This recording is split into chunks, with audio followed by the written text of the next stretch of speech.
آج کا یہ بیان مشہور کتاب قانونِ شریعت سے لیا گیا ہے۔ اس میں نبی اور رسول کی پہچان، ان کی فضیلت، ان کے حق اور ان کے مقام پر روشنی ڈالی گئی ہے۔ ساتھ ہی یہ بھی بتایا گیا ہے کہ نبی کی توہین کرنا یا کسی اور کو ان سے افضل سمجھنا ایمان کے خلاف ہے۔ تو آئیے پورا بیان دھیان سے سنیے اور اپنی زندگی میں عمل کیجیے۔ نبی اور رسول، جس طرح اللہ تعالیٰ کی ذات اور صفات کا جاننا ضروری ہے، اسی طرح یہ بھی جاننا ضروری ہے کہ نبی کسے کہا جاتا ہے اور رسول کسے کہا جاتا ہے، تاکہ آدمی کافر نہ ہو جائے۔ رسول کے معنی ہے خدا کے یہاں سے بندوں کے پاس خدا کا پیغام پہنچانے والا۔ نبی کون ہوتا ہے؟ نبی وہ ہوتا ہے جس کے پاس وحی یعنی خدا کا پیغام آیا لوگوں کو خدا کا راستہ بتانے کے لیے، خواہ یہ پیغام نبی کے پاس فرشتہ لے کر آیا ہو یا خود نبی کو اللہ کی طرف سے اس کا علم ہوا ہو۔ کئی نبی اور کئی فرشتے رسول ہیں۔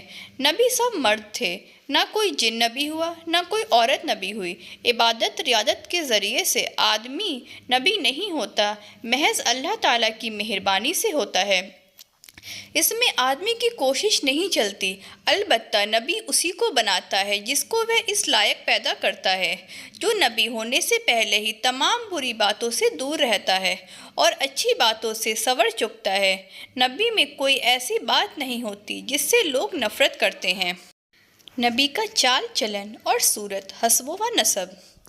نبی کا چال چلن، شکل و صورت، حسب نسب، طور طریقہ، بات چیت سب اچھے اور بے عیب ہوتے ہیں۔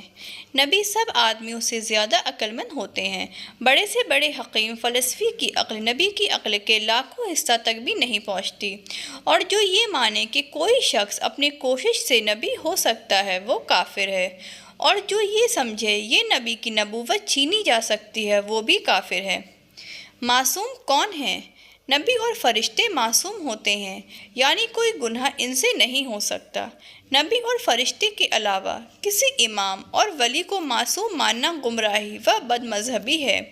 اگرچہ اماموں اور بڑے بڑے ولیوں سے بھی گناہ نہیں ہوتا ہے، لیکن کبھی کوئی گناہ ہو جائے تو سرن محال نہیں۔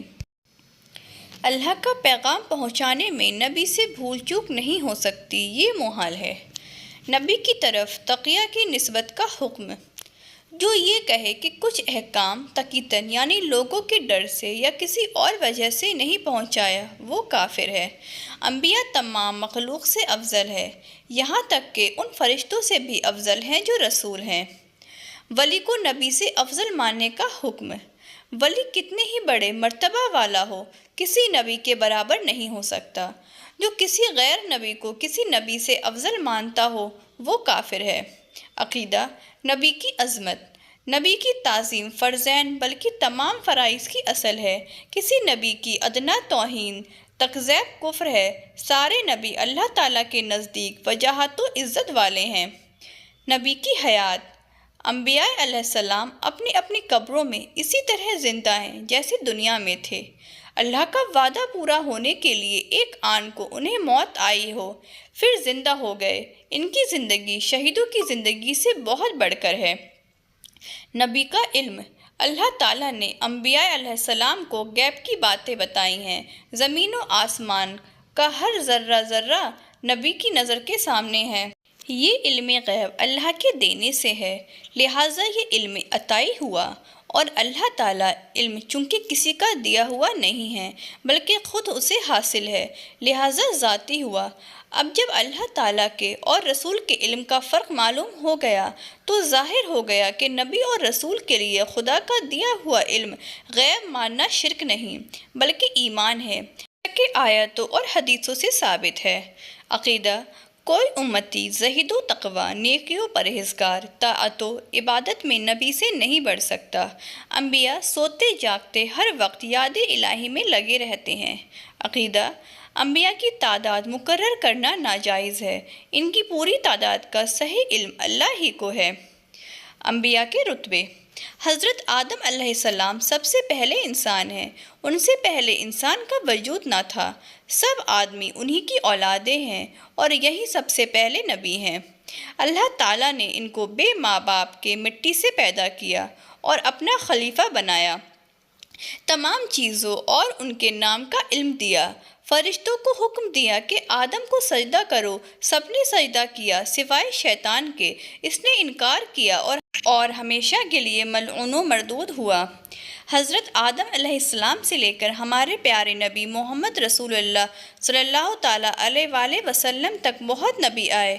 حضرت نوح، حضرت ابراہیم، حضرت موسیٰ، حضرت عیسیٰ اور ان کے علاوہ ہزاروں نبی آئے۔ یہ چاروں نبی بھی تھے اور رسول بھی۔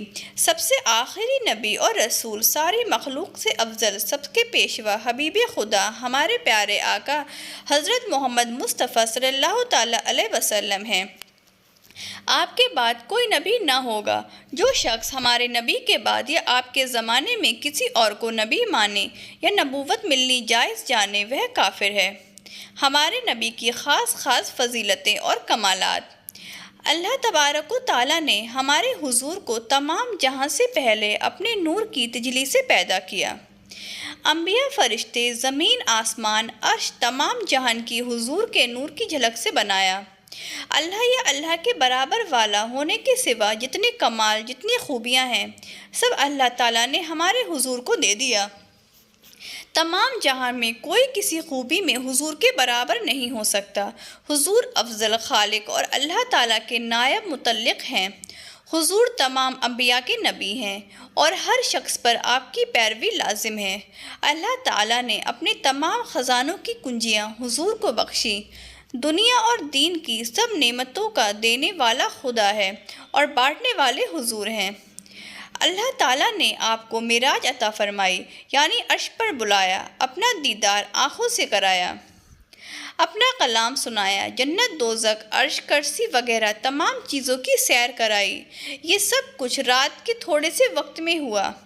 قیامت کے دن آپ ہی سب سے پہلے شفاعت کریں گے، یعنی اللہ کے یہاں لوگوں کی سفارش کریں گے، گناہ معاف کرائیں گے، درجے بلند کرائیں گے۔ اس کے علاوہ اور بہت سی خصائص ہیں جن کا ذکر ابھی ممکن نہیں۔ نبی کی کس چیز کو ہلکا جاننے کا حکم؟ حضور کے کسی قول و فعل، عمل و حالت کو جو حقارت کی نظر سے دیکھے وہ کافر ہے۔ یہ پورا بیان قانون شریعت سے لیا گیا ہے۔ اگر آپ کو یہ باتیں پسند آئی ہوں تو اسے صرف اپنے لیے نہ رکھیں بلکہ سب کو پہنچائیں۔ لائک کریں، سبسکرائب کریں اور ثواب کی نیت سے ضرور شیئر کریں۔ اور ایسے ہی اسلامک بیانوں کے لیے ہمارا چینل SF اسلامک 269 سبسکرائب کرنا نہ بھولیں۔ اللہ تعالی ہم سب کو عمل کی توفیق عطا فرمائے۔ آمین ثم آمین۔